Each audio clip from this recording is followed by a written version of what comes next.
Kwetu sisi ni faraja kuona mwezi Oktoba kuwa ni mwezi bora sana kwa upande wetu. Hii ni ishara ya kwamba tunaposema tumejipata, basi tunakuwa tunathibitisha kwa vitendo ya kwamba tumejipata. Ni timu nyingi zilifanya vizuri kwenye mwezi Oktoba, lakini kwa timu yetu kuonekana ni timu ambayo imefanya bora zaidi. Kwetu sisi inaonyesha dira yetu inaelekea kwenye uelekeo sahihi ambao sisi tulikuwa tukitamani. Ishara kwamba timu yetu imefanya bora zaidi kwenye mwezi Oktoba ni hizi tuzo za watu wawili ambao wanatoka kwenye timu yetu. Kocha mkuu, kocha wa boli Mohamed Elaiza, ambaye amechaguliwa kuwa kocha bora wa mwezi Oktoba, akishinda mechi 2 na kitoka sare kwenye mchezo mmoja. Lakini faraja zaidi ni kuona kijana ambaye sisi wenyewe tulimtoa huko mtaani, tukampa nafasi ya kusoma, tukampa nafasi ya kuendeleza kipaji chake mara baada ya kumuona kuwa ni kati ya wachezaji wenye kipaji kikubwa. Juma Issa Bushiri, ambaye pia alipata nafasi ya kucheza mechi zote 3 ambazo tumecheza kwenye mwezi Oktoba, na akawa miongoni mwa wachezaji ambao wamefanya vizuri zaidi, sio tu kwenye timu yetu basi ni overall, kwa maana kwa wachezaji wote ambao wapo kwenye ligi kuu soka ya NBC. Juma Issa Bushiri alicheza mechi ya kwanza kwa dakika 90 dhidi ya Dodoma, akitoa pasi ya bao. Tuseme alitoa pasi ya pili ya bao, pre-assist tunaweza tukasema, ambayo ilitumiwa vizuri na Jimson Mwanuke, ambaye alipiga crossi iliyotumiwa vyema pia na Mudrik Sheikh Gonda. Likawa goli letu la kwanza kwa msimu 2025-26.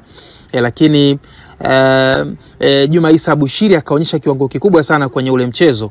Tulipokwenda kwenye mechi yetu ya pili dhidi ya Coastal Union Mkokwani Tanga, yeye alikuwa ni mchezaji mwingine ambaye aliingia kwenye rekodi ya kuwa mchezaji wa pili kufunga bao kwenye kwa upande wa timu yetu, lakini akatengeneza rekodi ya kuwa mchezaji mdogo zaidi kihistoria kuweza kufunga bao kwenye ligi kuu soka Tanzania bara.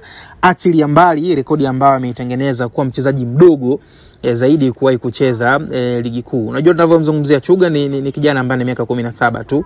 Mwakani atakuwa anatimiza miaka 18. Sasa sijajua kwenye historia, nyinyi wachambuzi na waandishi wa habari wenzangu wa michezo, kama mnaweza mkatengeneza hiyo mizania kwamba yupo mchezaji ambaye aliwahi kucheza ligi kuu soka akiwa na miaka 17 na akafanikiwa kufunga bao. Kama yupo basi waelezeni wa Tanzania.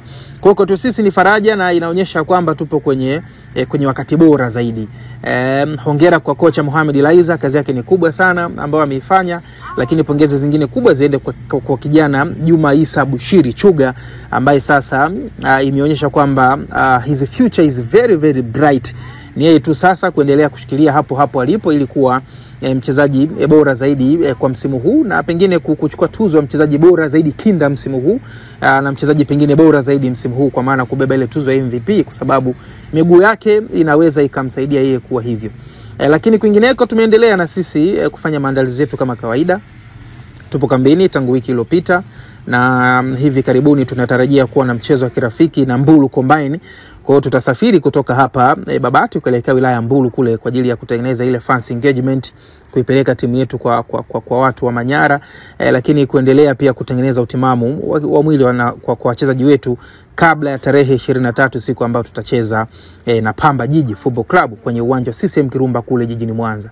Kwetu ni raha, tumejipata kama ambavyo nimesema kwamba tumejipata. Hizi tuzo ni ishara tosha kwamba Fountain Gate tumejipata.